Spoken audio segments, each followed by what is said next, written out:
మోకాలు జాయింట్స్లలో క్లక్ క్లిక్ అనే సౌండ్స్ అవి మనం యూజువల్గా వింటూ ఉంటాం, చూస్తూ ఉంటాము. ఇవి కొంతమందిలో నార్మల్గా కూడా, అంటే ఎలాంటి సమస్య లేకుండా వస్తాయి. కొంతమందిలో ఈ మెనిస్కల్ థియరీ అంటే లోపల లిగమెంట్స్ ఉంటాయి, అవి ఇంజరీస్ కానీ లేకపోతే డిస్క్ అని అంటాము. ఇందులో ఉండే జాయింట్స్లో ఈ డిస్క్ ఏదైతే ఉంటుందో ఇది ఇంజురీ అవ్వటం వల్ల కూడా క్లక్ క్లక్ అనే సౌండ్ వస్తుంది. అంతేకాకుండా ఈ ఎముకలు అరిగిపోవటం వల్ల కూడా అలాంటి క్లాస్పింగ్ సౌండ్స్ వస్తుంటాయి. అలాగే ఈ లిగమెంట్స్ ఇంజురీ, సైడ్లో ఉండే లిగమెంట్స్ ఉంటాయి, ఈ లిగమెంట్ ఇంజురీ వల్ల కూడా మనకు సౌండ్స్ వస్తుంటాయి.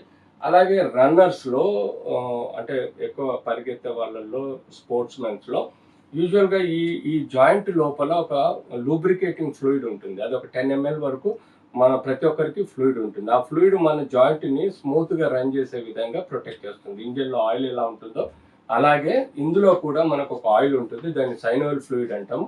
ఆ ఫ్లూయిడ్ రన్నర్స్లో ఏమవుతుందంటే ఒక ఎయిర్ బబుల్స్ క్రియేట్ చేస్తుంది. సో ఆ ఎయిర్ బబుల్స్ క్రియేట్ చేసినప్పుడు ఈ పట్ పట్ అని లేకపోతే క్లిక్ క్లిక్ అనే సౌండ్లు మనకు ఈ జాయింట్లో వస్తాయి.